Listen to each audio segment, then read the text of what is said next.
자, 우리 하나님 말씀 보겠습니다. 야고보서 1장 1절에서 18절의 말씀을 한 절씩 교독하겠습니다. 야고보서 1장 1절에서 18절까지의 말씀입니다.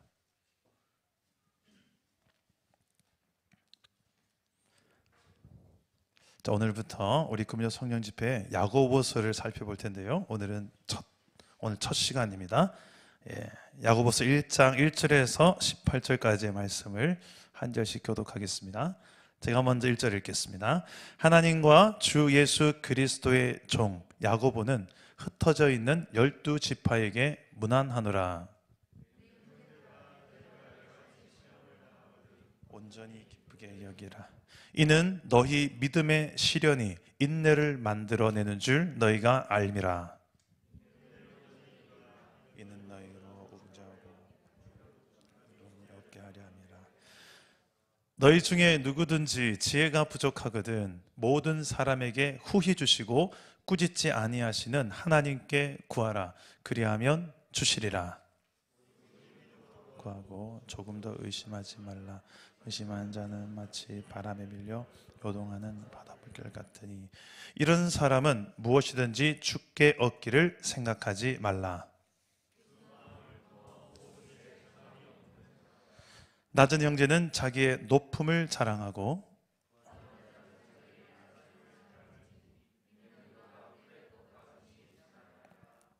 해가 돋고 뜨거운 바람이 불어 풀을 말리면 꽃이 떨어져 그 모양의 아름다움이 없어지나니 부한 자도 그 행하는 일에 이와 같이 쇠잔하리라.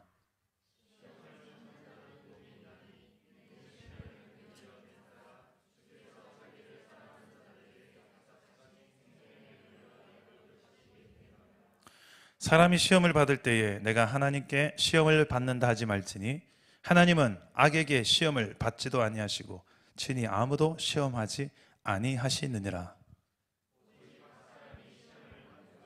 자기 욕심에 끌려 미혹됨이니 욕심이 잉태한즉 죄를 낳고 죄가 장성한즉 사망을 낳느니라. 속지 말라. 온갖 좋은 은사와 온전한 선물이 다 위로부터 빛들의 아버지께로부터 내려오나니 그는 변함도 없으시고 회전하는 그림자도 없으시니라.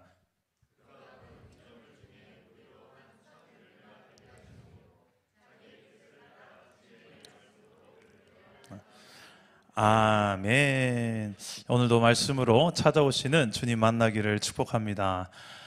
오늘부터 우리가 야고보서 말씀을 살펴볼 텐데요. 그 이유가 있습니다. 우리 사랑담은 교회 2023년도 하나님께서 저에게, 특히 목회자인 저에게 이렇게 목회 계획 속에서 선교적 교회로 지어져가는 2023년도가 되어졌으면 좋겠다라는 이 제 마음속에 목회적 비전을 주셨어요.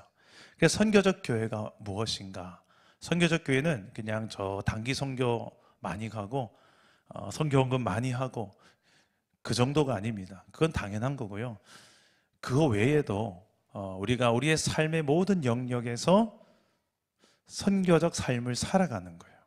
우리의 가정과 일터가 가장 중요한 시작점이고 내 이웃들 그리고 나와 같은 동시대에 살아가는 이 나라 민족 또 모든 세계의 사람들까지 다 포함됩니다.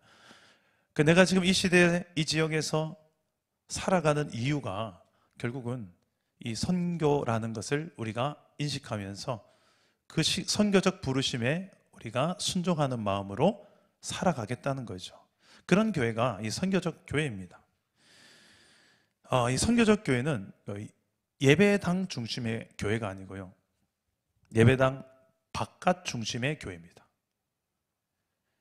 여기 모이기 위해서 신앙생활 하기보다는 흩어져서 우리의 삶의 영역에서 진짜 하나님 믿는 백성으로 제대로 살기 위해서 이곳에 모이는 거예요. 그래서 이 예배당 안보다 예배당 밖이 더 중요한 교회 형태, 그것을 선교적 교회라고 합니다. 그래서 어떻게 보면 여기에선 잘 우리가 몰라요. 우리의 삶에 대해서는, 우리의 신앙의 실체에 대해서는. 지금 예배하는 모습에는 옆 사람 보셔서 알겠지만 너무 다 홀리합니다.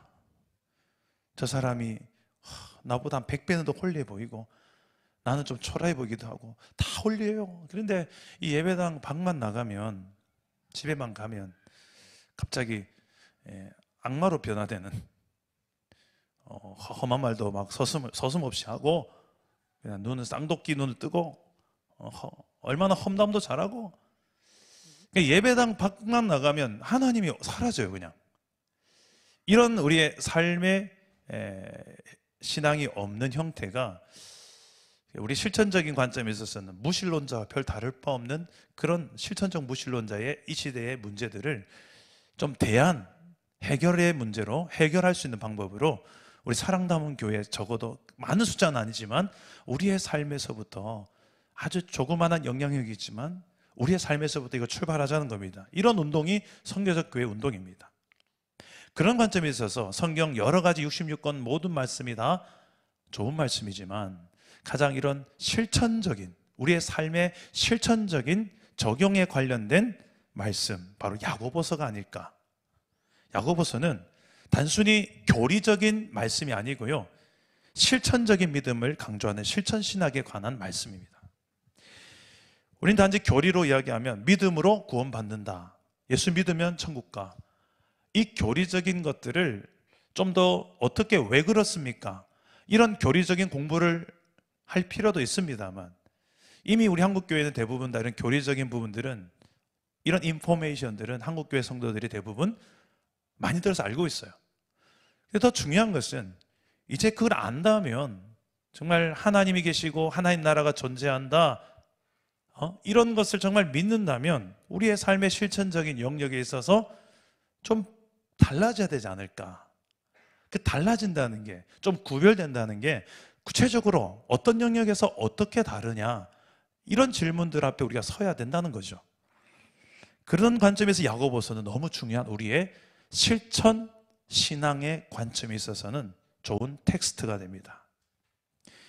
그냥 우리의 입술로만 믿습니다, 믿습니다, 주여 주여만 하는 게 아니라 우리의 삶 속에 지켜 행하는 것을 더 중시하자는 거죠. 이게 선교적 교회의 모습이에요. 왜? 그 삶 자체가 선교이기 때문에.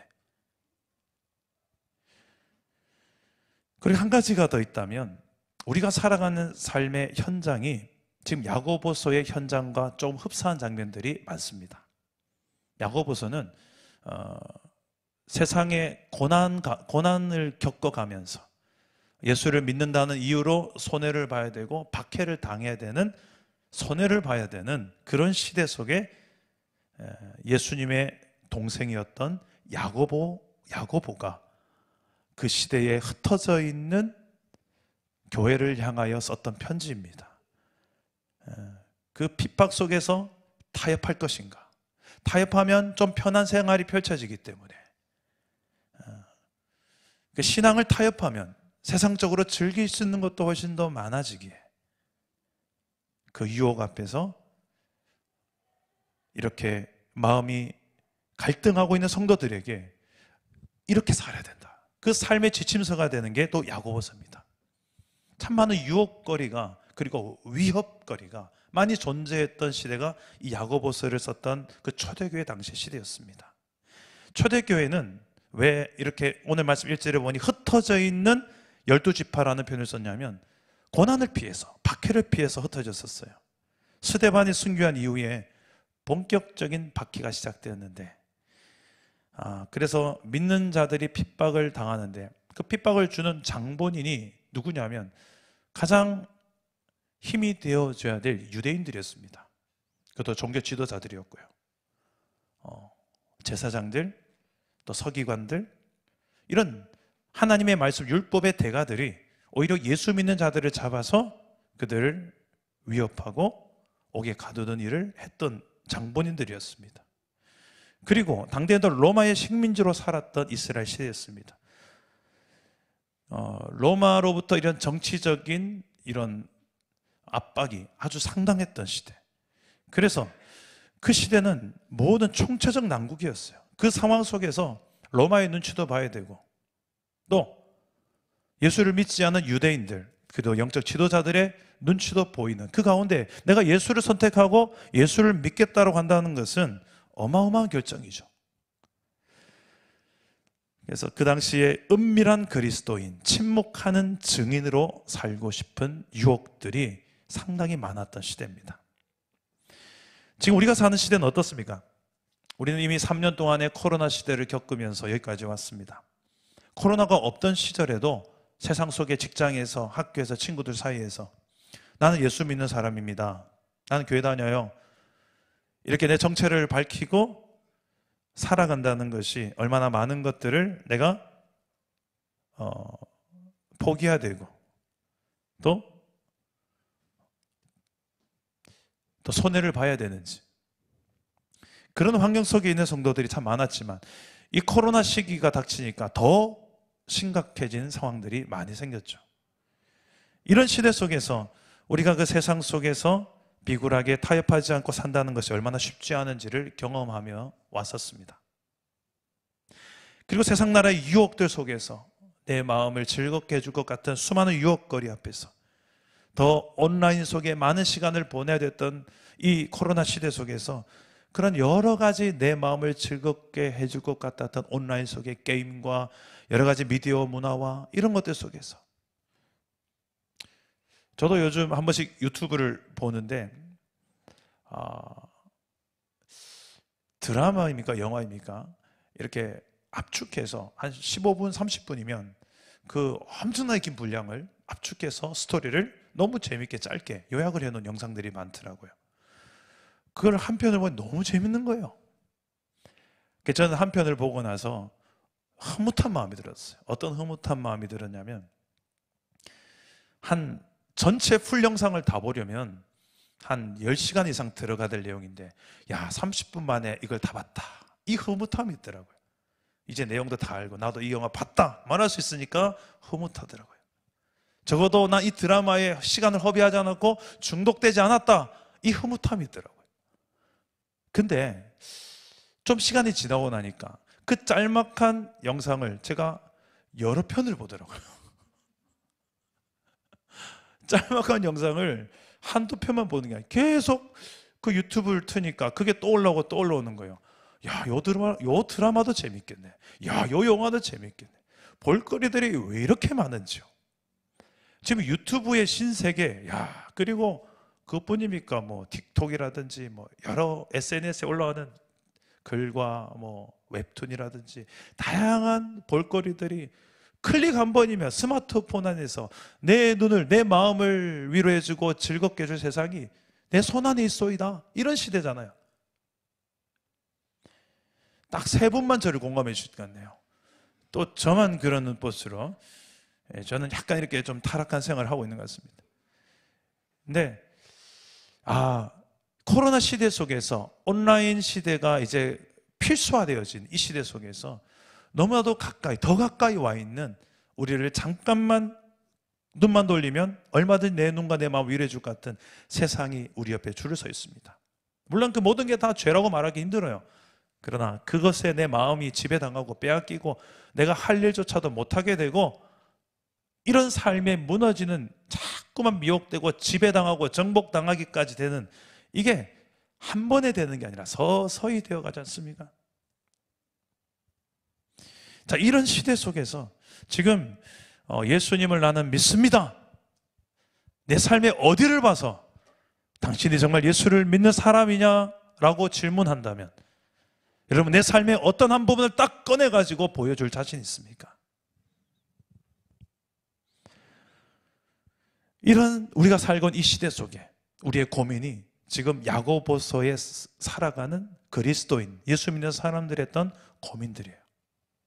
좀 타협하고 싶고 적당한 선을 찾고 싶고 좀 더 내 손해 안 보면서, 내 가족 피해 안 입으면서 그런 안전하고 편안한, 손해보지 않고 유익을 얻는, 세상적으로도 손해보지 않는 이런 계산기가 돌아갈 수밖에 없는, 그게 참 지혜로운 인생 같은 그런 시대가 지금 야고보서의 상황입니다. 이런 세상 나라 속에서 우리 하나님 나라 백성들은 어떻게 살아야 할까? 이 야고보서 말씀을 쭉 살펴보면 전부 다 실천적인 거예요. 우리 말에 대한, 언어 생활에 대한 실천, 다양한 유혹 앞에서 어떻게 살아야 될지, 이런 구체적인 내용들을 한 몇 주간 살펴볼 텐데요. 야고보서 말씀 살펴보면 하나님 나라 백성으로 살아갈 수 있는 지혜가 있습니다. 이 지혜를 너희는 구하라 라고 말하는데, 오늘 말씀 우리 5절에서 8절 말씀 우리 다시 한번 읽어봅시다. 5절에서 8절 다 같이 한번 읽어보겠습니다. 시작. 너희 중에 누구든지 지혜가 부족하거든 누구든지 사람에게 후히 주시고 꾸짖지 아니하시는 하나님께 구하라. 그리하면 주시리라. 오직 믿음으로 구하고 조금도 의심하지 말라. 의심하는 자는 마치 바람에 밀려 요동하는 바다 물결 같으니 이런 사람은 무엇이든지 주께 얻기를 생각하지 말라. 두 마음을 품어 모든 일에 정함이 없는 자로다. 자, 하나님께서는 이 지혜를 주시려고 하시는데요, 이 지혜가 도대체 어떤 지혜이냐? 이 시대, 야고보서 시대 속에서 살아내는 그리스도인들이 세상에 살지만 세속화되지 않고 하나님 나라 백성으로서 이 땅에서도 하나님 나라를 누리고 하나님 나라를 증거하며 확장하며 살아가는 지혜를 말합니다. 이 지혜는 동시에 하나님이 공급해 주시는 능력과도 또 선물과도 상관이 있는데요, 오늘 마저 17절과 18절 말씀 한번 읽어봅시다. 17절과 18절. 우리의 공급처가 어디인지, 우리는 세상 나라 속에 살지만 소속은 하나님 나라 백성이 되었는데 그 공급처가 그렇게 정체성을 지키며 살아가는 그 힘이 어디로부터 오는지 우리 17절과 18절에 나옵니다. 함께 읽어봅시다. 시작. 온갖 좋은 은사와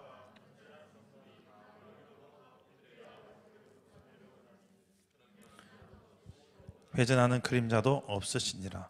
그가 그 피조물 중에 우리로 한 첫 열매가 되게 하시냐고 자기의 뜻을 따라 진리의 말씀으로 우리를 낳으셨느니라. 아멘. 자, 오늘 이 말씀에 나온 이 놀라운 좋은 은사와 선물 다 위로부터, 아버지께로부터 온다. 이 세상을 살아가는 지혜도 아버지께부터 온다. 구해라. 반드시 주시니까 의심하지 말고 구해라고 하는 거예요. 두 마음 품지 말고 세상 나라 그냥 방식대로 그냥 타입하며 살아야지. 살까? 아니면 이렇게 살까? 이렇게 살려니 내 능력, 역량은 부족하고 세상은 너무 커 보이는데 왔다리 갔다리 하지 말고, 의심하지 말고 하나님 앞에 그 환경을 감당할 지혜와 능력, 은사를 구하라는 거예요.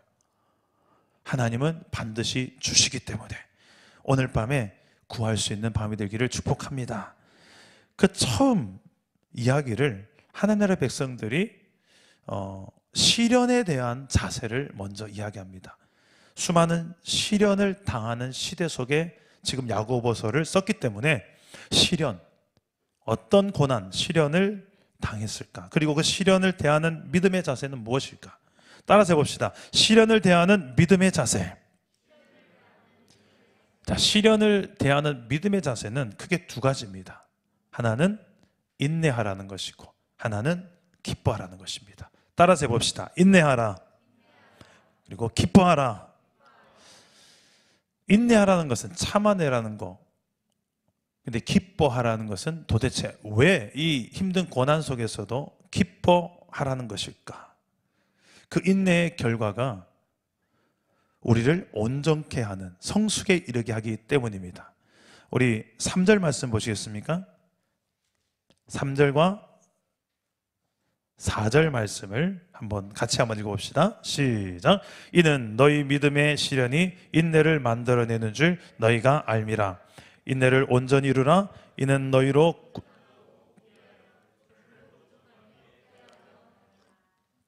아멘. 우리 박재윤 전사님이 제가 물이 없다는 걸 눈치채시고 고마워요. 인내를 이루면, 나 고난을 당해서, 시련을 당해서 그 고난이 나를 인내하게 만들고 그 인내를 온전히 이루면 내가 온전하고 구비하여 조금도 부족함이 없게 하려고. 여러분, 고난은 인내를 만들고 인내는 우리를 온전한 사람으로 만든다는 거예요. 저는 대신방 중에 지금 여러 성도들의 가정을 지금 둘러보며 신방하고 있는 중인데요. 어떤 성도는 믿음의 시련의 기간이 많이 지나간 이미 그런 가정이 있고, 어떤 성도는 주여 어느 때까지입니까? 라고 부르는, 그런 질문하는 성도도 있습니다. 그 이유가 성경은 뭐라고 말하냐면 4절에 보니 이는 너희로 온전하고 구비하여 조금도 부족함이 없게 하려 함이라. 저는 처음에는 환경을 좀 바꿔달라고 기도를 참 많이 했던 사람입니다. 내가 이런 환경을 또 잘 이겨내고 감당할 힘을 달라고도 기도도 해봤습니다.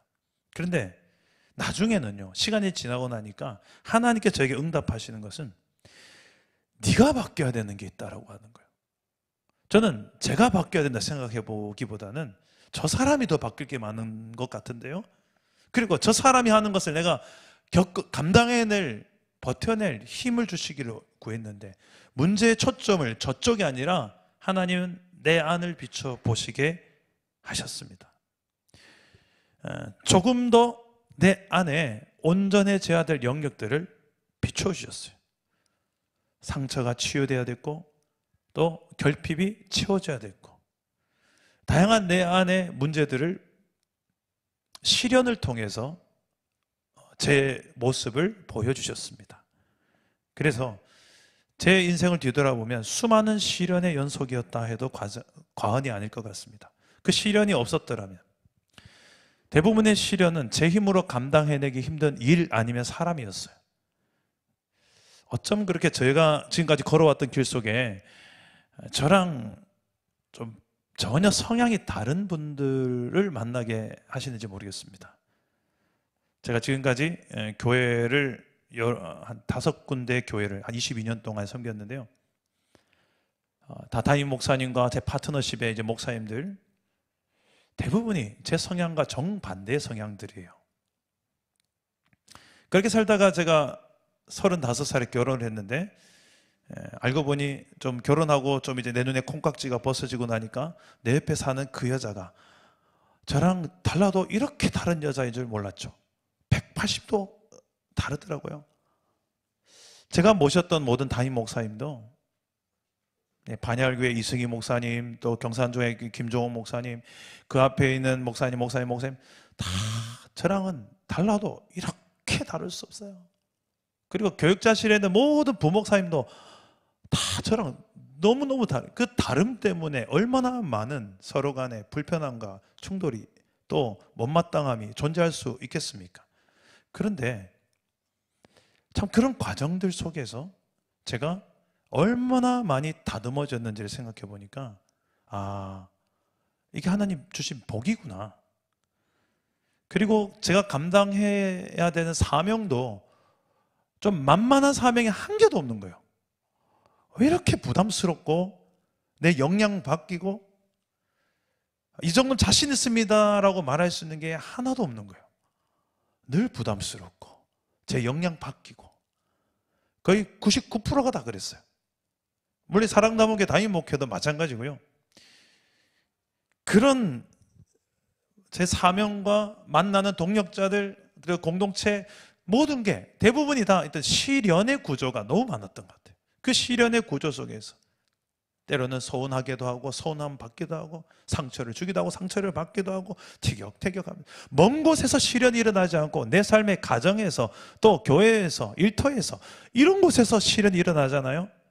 근데 왜 하나님은 사랑하신다면서 왜 나를 이렇게 힘들게 하는 사람을 만나게 하시고 결혼하게 하시고, 내 새끼, 내 뱃속에 난 새끼조차도 나를 이렇게 힘들게 하고, 아이고야, 교회 안에서도 이렇게 그럴까? 거기에 대한 해답이 오늘 말씀이죠. 이는 너희로 온전하고 구비하여 조금도 부족함이 없게 하려 함이라. 하나님은 이런 시련의 과정을 통해서 세상이 엉망이야, 이걸 말한다기보다는 나를 좀 더 다듬으시고 온전하게 하시는 그 하나님의 뜻이 더 크다는 것을 오늘 밤에 발견할 수 있기를 축복합니다. 이 시련을 통해서 중요한 복이 있다면 우리의 이 관점이 바뀌는데요. 세상 나라의 관점으로 우리는 솔직히 더 익숙해져 있습니다. 눈을 뜨고 보이는 건 하나님 나라보다는 세상 나라가 더 보이니까 세상 나라의 관점으로 우리도 더 익숙해져서 살고 있는데, 고난이라는 것은요, 예수 믿고 난 다음에 당하는 고난은 그 고난을 통해서 인내하다 보면 뭐가 보이는가? 인내하고 기도하다가 참아내다 보면 하나님 나라 관점으로 이 상황이 보이기 시작한다는 거예요. 그래서 고난의 유익 중에서 고난을 통해 세상 나라의 현실은 너무 고통스러우니까 자꾸만 위를 보게 될 수밖에 없는 거죠. 고개를. 그러다 보니 처음에는 세상 나라가 너무 좋았고 세상 나라가 이게 나를 다 만족시킬 줄 알았는데 한번 시게 뒤고 나니까, 내가 그래도 저 사람만큼 믿었고 이것만큼은 내가 나를 만족시켜 줄 줄 알았는데 한번 뒤고 나니까 이제 바랄게요 이렇게 하나님 이렇게 되고 나니까 그 고난 때문에 내가 하나님 나라 관점으로 세상을 보기 시작하더라는 거예요. 근데 고난 없으면 그거 안 됩니까? 돼요. 근데 잘 안 돼요. 그만큼 우리는 세상 나라에 더 익숙하고 길들여져 있고 우리의 마음이 저 잘 간다. 그래서 오늘 이 말씀 속에 보면 9절에서 11절 말씀 보면 이것을 이야기하고 있습니다. 우리 한번 읽어볼까요? 9절에서 11절입니다. 함께 읽겠습니다. 시작. 낮은 형제는 자기의 높음을 자랑하고 부한 자는 자기의 낮아짐을 자랑할지니 이는 그가 풀의 꽃과 같이 지나감이라. 해가 돋고 뜨거운 바람이 불어 풀을 말리면 꽃이 떨어져 그 모양의 아름다움이 없어지나니 부한 자도 그 행하는 일에 이와 같이 쇠잔하리라. 여기에 낮은 형제라는 단어에 이 낮다라는 단어를 원어로 보니까 타페이노스라는 단어를 썼는데 무슨 뜻이냐면 세상의 눈으로 보기에 하찮다, 세상의 눈으로 봤을 땐 천하다, 세상의 눈으로 봤을 땐 가난하다, 세상의 눈으로 봤을 땐 권력 없다. 이것을 낮은 형제, 이 타페이노스라는 단어의 의미입니다. 한마디로 이 세상의 눈으로 볼 때 이렇게 하찮은 존재, 그런 존재들이 예수를 믿고 나면 예수 안에서 하나님 나라의 관점으로 그런 자들을 향하여 보면 그런 자들은 자기의 높음을 자랑하래요. 세상의 기준으로는 너무 낮고 가난하고 천하고 하찮은 평가를 받을 수 있는 사람이지만 예수 안에서는 자신의 높음을 자랑해라. 반대로 세상의 기준으로 부한 자는 자기의 낮아짐을 자랑해라. 왜? 이는 그가 자랑할 만한 거리가 세상의 부요이니까. 근데 그 부요가 풀의 꽃과 같이 지나갈 것이고, 바람에 불어 풀이 말리면 꽃이 떨어져 그 모양의 아름다움이 없어지는 것 같이 다 쇠잔해 버릴 것이기 때문에 그것을 자기의 낮아짐을 자랑해라. 그것은 잠시 잠깐 후면 사라질 것이기 때문에. 이게 무슨 말이냐면 영혼의 관점에서 보면 너희가 그토록 자랑으로 삼는 부귀가 무슨 의미가 있냐 이거예요. 이 영혼의 관점에 있어서 하나님 나라 관점에서 우리 세상 나라의 모든 귀한 것들을 또 천한 것들을 어떻게 우리가 하나님 나라 관점에서 바라볼 수 있을까? 고난 때문에, 시련 때문에 이런 일들이 일어날 수 있다는 거예요. 그래서 어떻게 보면 고난은 사람들을 평등하게 대하는 가장 위대한 하나님의 수단이라고 할 수가 있겠죠. 하나님이 고난이라는 것을 사용해서, 예수 믿는 사람들이 고난이라는 것을 사용해서 이 시대 속에 우리가 그냥 보이는 대로 사람을 평가하고 가진 사람 더 대단하게 여기고 없는 사람 천하게 여기는 게 아니라 예수 안에서 세상 사람들은 하찮게 여기더라도 당신은 존귀한 사람입니다.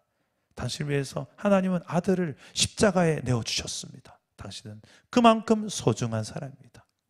반대로 하나님 두려운 줄 모르고 내가 가진 게 이게 단줄하고 세상에 돈 많고 권력 있고 명예 있으니까 이걸 자랑으로 삼을 수밖에 없는 그 사람은 자신의 낮음을 자랑해요. 이거 뭐가 의미가 있습니까? 죽고 나면 다 똥 되는 건데 아무것도 아닌데. 아무것도 아닙니다. 이 낮아짐을 자랑하라. 이렇게 만드는 힘이 어디에 있냐면 평상시에는 절대 이렇게 잘 못해요. 그런데 우리가 이 세상적인 시련과 고난, 핍박과 박해를 당할 때 우리의 세상에 길들여졌던 우리가 하나님 나라에 길들여지기 시작합니다. 이게 시련의 유익이에요. 저도 참 낮은 자존감으로 또 참 많이 힘들어했던 시절이 있었는데 하나님께서 저를 바꿔주셨어요. 하나님 나라 관점으로 내 자신의 가치를 다시 한번 보게 하셨어요. 세상의 기준으로 보니까 저같이 못나고 키 작고 얼굴 까무잡잡하고 입술도 꺾고 쌍꺼풀 없고 공부도 그렇게 못하고 재능도 없고 뭐 해야 되나 아무튼 유머 감각도 없고 이 모든 게 제 주변에 비해서 제가 가장 열등하고 내가 봐도 내가 초라하더라고요. 나 같은 사람 도대체 뭐라고. 근데 예수님을 인격적으로 만나니까 나를 내가 바라보는 관점이 아니라 세상이 바라보는 관점이 아니라 하나님이 바라보시는 관점으로 보기 시작하니까 그런 자존감이 아니라 주존감으로 주님이 인정해 주시는 주님의 관점으로 저 자신을 보기 시작하고 당당하지만 교만하지 않는 법을 알게 하셨고요. 겸손하지만 비굴하지 않는 법을 저에게 알게 하셨습니다. 그리고 참 많이 우유부단한 성향이 있었는데 원칙을 세우는 것의 중요성을 이 지도자의 자리를 지속적으로 세워가면서 원칙의 소중함들을 알게 하시고 여러 이런 훈련들이 어떻게 만들어졌냐면 그냥 밋밋한 삶에서가 아니라 아까 말했던 저랑 정반대의 사람들을 만나고 어쩌면 이런 사람들만 골라서 만나게 하시는지 그러면서 결론은 저를 온전케 하시는 하나님의 뜻을 발견하고 체험하고 그래도 이 정도까지 되게 만들어주신 것 같아요. 제가 한 이 정도까지 된 게 진짜 하나님의 기적이에요. 이 앞에 설교하고 있다는 이게 한 30년 전에 제 친구들이 와서 여기 앉아있으면 진짜 다 예수 믿을 것 같아. 네가 이렇게 바뀐 거 보니 진짜 예수님 살아계신 것 같다. 여러분 이 모든 게 시련을 통해서 하나님 우리에게 시련을 통해서 우리를 더 온전하게 만드시는 하나님의 뜻이 있음을 믿을 수 있기를 바랍니다. 그래서 어떤 시련 앞에서도 기뻐하라. 기쁨으로 그 시련을 맞이하고 대할 수 있는 사람, 믿음의 사람은 적어도 이런 사람들이고요. 그리고 참아낼 수 있는 이유, 인내할 수 있는 이유도 그냥 무작정 참아내는 게 아니라 근거가 있다는 거예요. 이러니까 참아내라는 거예요. 너한테 오히려 하나님 나라 관점에 있어서는 너에게 이만한 유익이 있다는 거예요. 그리고 이 참아냄의 결국에 하나님께서는 또 우리의 마음속에 복을 약속하시는데요. 12절 말씀 보시겠습니까? 어떤 복을 약속하냐면 함께 읽어봅시다. 12절입니다. 시작. 시험을 참는 자는 복이 있나니 이는 시련을 견디어낸 자가 주께서 자기를 사랑하는 자들에게 약속하신 생명의 면류관을 얻을 것이기 때문이라. 아멘. 이런 자기를 사랑하는 자들에게 생명의 면류관을 주님은 약속하십니다. 시련을 지금 당하고 계신 분 있죠? 자, 이렇게 봐도 지금 봐도 한 3분의 1 정도 이상은 이미 너무 심각한 시련 속에 살고 계신 분들이에요. 그런데 그걸 믿음의 관점으로 하나님 따라 관점으로 볼 때는 기쁨으로 맞이하고 그리고 참아내고 인내해낼 수 있는 힘이 될 수 있기를 주님 이름으로 축복합니다. 한 가지가 더 있습니다. 이거는 이제 시련이 아니라 유혹을 대하는 자세입니다. 자, 유혹을 대하는 믿음의 자세는 무엇일까요? 우리 13절에서 16절까지의 내용인데요. 우리 한번 읽어봅시다. 13절 16절입니다. 시작. 사람이 시험을 받을 때에 내가 하나님께 시험을 받는다 하지 말지니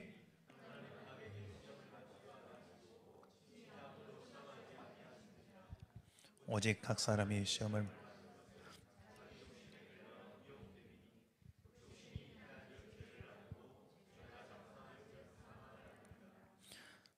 네, 내 사랑하는 형제들아 속지 말라. 자, 여기서 말하는 시험은 테스트가 아니고요, 시련도 아니고요, 유혹입니다. 템테이션입니다. 하나님은 우리를 때로는 시련은 허락하십니다만 유혹하지는 않으십니다. 이 유혹은 어디서부터 출발한다고요? 자기 욕심에 끌려서, 내 욕심에 끌려서 미혹됩니다. 그리고 내 욕심에 끌려서 미혹되도록 계속 더 미혹하는 존재는 마귀와 사탄이 실존합니다. 이 영적 싸움에 있어서 너희는 정신 차리고 잘 분별해야 된다고 성경은 말하죠. 유혹은 어떻게 우리가 이겨낼 수 있을까요? 유혹은 인내한다고 되는 게 아닙니다. 유혹은 그냥 참아내는 대상이 아니에요. 유혹은 따라서 합시다. 피하라. 다시 한번요. 피하라. 대안은 딴 거 없습니다. 도망치는 거예요. 유혹 슬슬 내게로 접근한다. 싸우려고 하지 마시고요. 주랭랑 치는 거예요. 저리 가 하고 빨리 피하는 게, 유혹의 자리가 뭔가 세팅될 것 같으면 어서 그 전원을 꺼버리고 그 방을 나가야 돼요. 이거 잘한 사람이 요셉이죠. 주인의 아내, 보디발의 아내가 하고 유혹했을 때 옷을 벗어던겨 도망쳐버리지 않습니까? 도망치는 게 상책이에요. 피하는 게 제일 죄입니다. 여러분의 삶에 유혹도 분명히 있을 거예요. 뭐 성적인 유혹도 있고, 물질의 유혹도 있고, 세상의 어떤 명예의 유혹도 있고, 다양한 권력으로 나를 미혹한 유혹도 있습니다. 그런 사단이 육신의 정욕과 안목의 정욕과 이생의 자랑으로 나에게 유혹해 올 때, 그리고 내 자기 욕심을 끄집어내는 그 유혹을 할 때 그 욕심이 분별되거든. 빨리 피하는 게 상책이에요. 여러분, 이런 시련과 유혹을 잘 구별하는 것도 지혜입니다. 여러분의 삶에 시련이 있습니까? 시련은 기뻐하며 인내하시고, 유혹은 피할 수 있는 믿음의 지혜를 구할 수 있기를 축복합니다. 말씀을 맺겠습니다. 우리의 삶 속에 실제적인 삶의 영역에서 하나님의 나라를 좀 누려보고, 내 가정도 좀 천국 같은 가정을 좀 내 자식들에게 좀 보여주고, 내 이웃들에게도, 내 친척들에게도 예수 믿는 가정 이런 거야. 그래서 당신도 예수 믿었으면 좋겠어. 좀 말로만 그 예수 전하지 말고 내 가정에 사는 모습으로 보여주고 싶다면 어떻게 살란 말인가? 여러 가지 삶의 정황들이 있지만 특히 시련 앞에서 우리가 예수 믿는 증거가 나타나야 되는데, 그게 뭐냐? 일단 기쁨으로 웰컴 맞이하라는 거예요. 시련 앞에 기쁨으로 웰컴한다는 건 참 어렵습니다만 믿음이 있으면 가능합니다. 그리고 이 결국이 무엇인지를 볼 줄 아는 지혜가 있으면 가능합니다. 그 고난을 통해서 하나님 나라 백성들이 온전한 사람으로 성숙해 되어지고, 결과는 또 약속하신 생명의 면류관으로 하나님께서 나를 칭찬해 주실 것이다. 시련 속에서 내 관점이 바뀌어서 세상 나라에 길들여졌던 내 눈과 내 몸이 하나님 나라 관점으로 내가 내 모든 주어진 상황들을 보게 되는 눈이 열리게 될 것이고, 정말 귀한 것을 귀하게 볼 줄 알고, 영원한 것을, 영원한 가치를 귀하다라고 보기 시작하는 그 힘이 어디서 주어지는가? 시련의 과정을 통해서. 여러분의 삶에 시련이 있다면 기쁨으로 웰컴하시고 참아낼 만한 가치가 있음을, 그래서 더 이상 원망하거나 투정되거나 그러지 말고 기쁨으로 맞아들이며 인내할 수 있기를 축복합니다. 그리고 내 삶에 나를 넘어뜨리는 여러 가지 유혹들 피하고 또 피하고, 그래서 그 유혹으로부터도 승리할 수 있기를 주님의 이름으로 축복합니다. 우리 한번 말씀을 생각하면서 찬양하고 기도하겠습니다. 환난, 가난과 고난, 수고로움 속에서도 우리 함께 찬양할까요?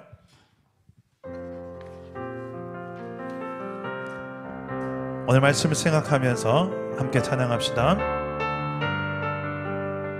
환난, 가난과 고난, 수고로움 속에서도, 환난, 가난과 고난, 수고로움 서러움 속에도 성도는 그 믿음을 지켰네. 주를 섬기는 일에 주를 섬기는 일에 자신을 다 드리며 진리의 말씀과 성령으로 그 길을 걸었네. 다시 한번 환난 가난과 고난, 환난 가난과 고난, 수고로움 속에도 성도는 그 믿음을 지켰네. 주를 섬기는 일에 주를 섬기는 일에 자신을 다 드리며 진리의 말씀과 성령으로 그 길을 걸었네. 그리스도 안에서 그리스도 안에서 새롭게 하시고 그리스도로 인하여 자유케 되었네.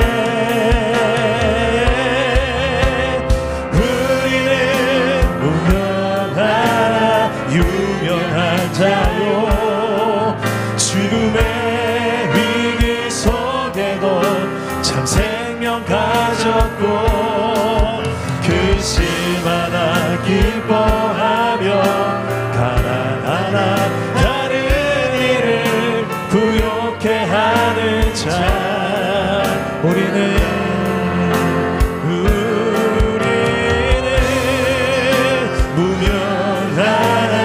유명한 자요 죽음의 위기 속에도 참 생명 가졌고 근심하나 기뻐하며 가난하나 다른 일을 부욕해 하는 자로다.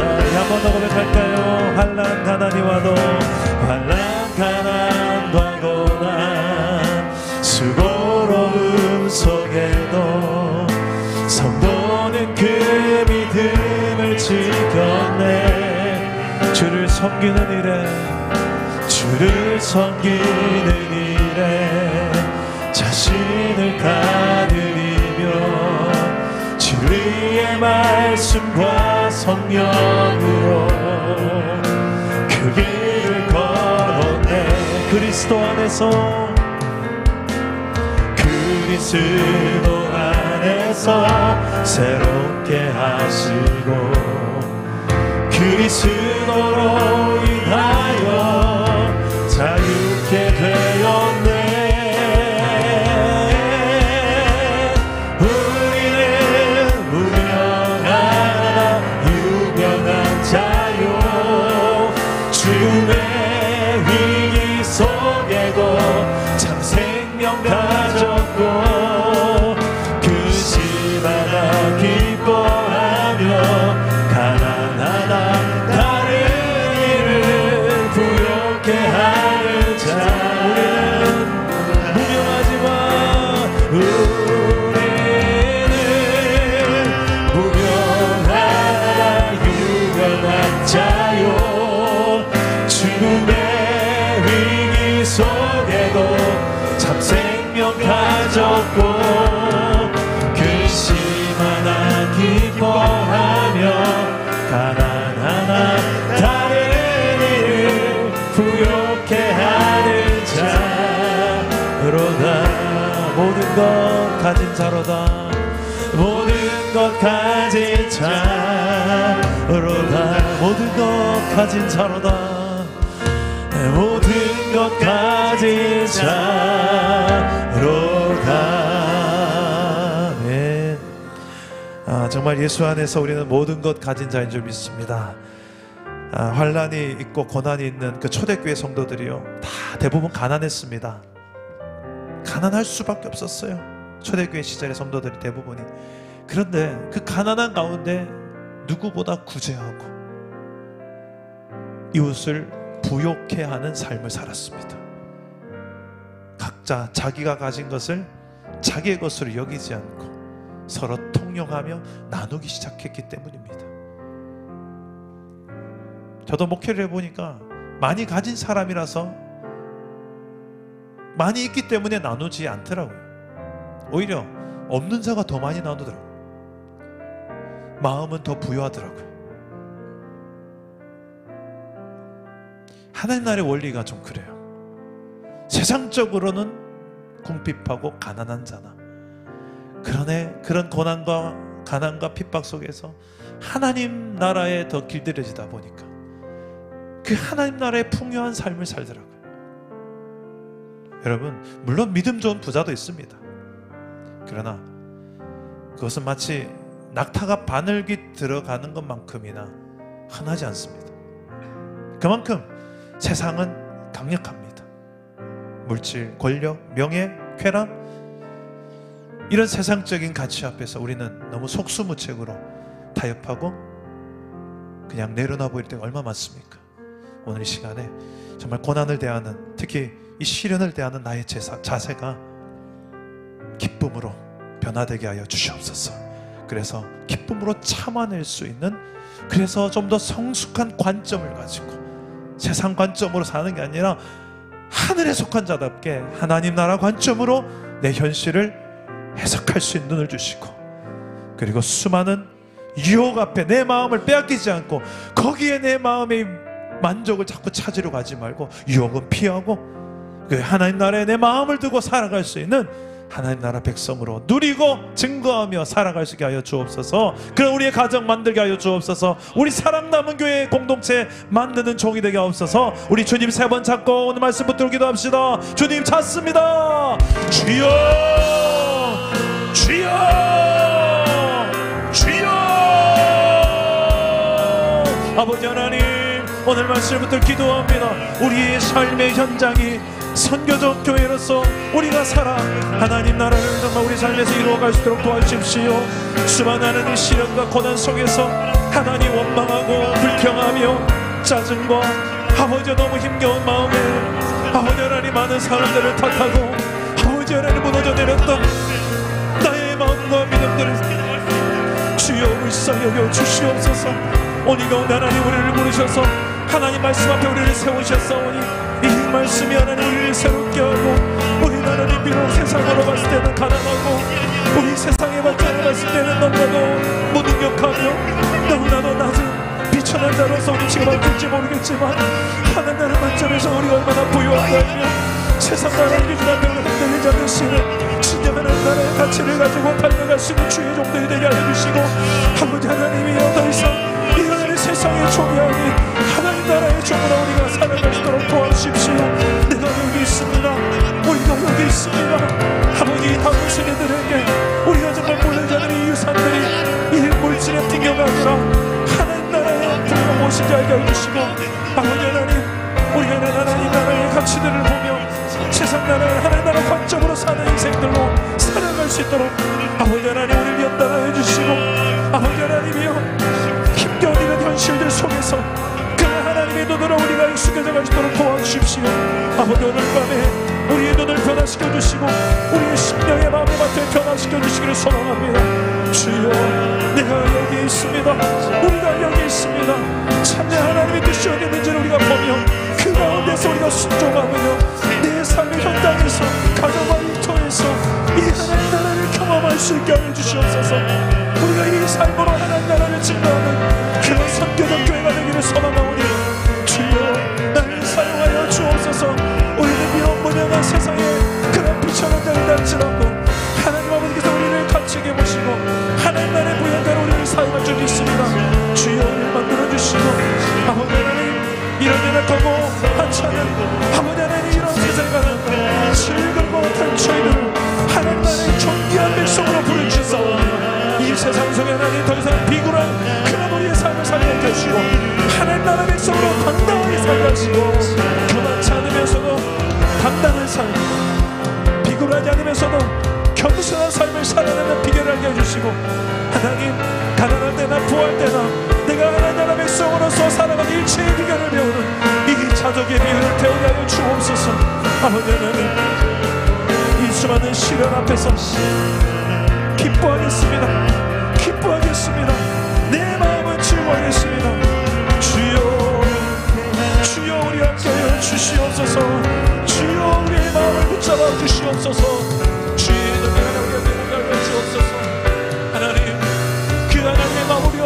주셔서 하나님의 그 능력으로 사랑을 달려 주옵소서.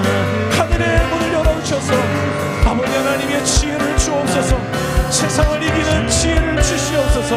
하나님, 온갖 좋은 은사와 온전한 선물이 다 위로부터 아버지께로부터 내려온다고 말씀하셨사오니 우리에게 부어주시옵소서. 온갖 좋은 은사를 부어주시고 온갖 좋은 선물들을 우리한테 부어주시옵소서. 세상을 이길 만한 그런 믿음의 눈을 허락하여 주시옵소서. 지혜를 주시옵소서. 이 시련을 향한 하나님의 뜻을 발견할 수 있는 하나님의 지혜를 부어주시옵소서. 유혹을 분별할 수 있는 지혜를 주시옵소서.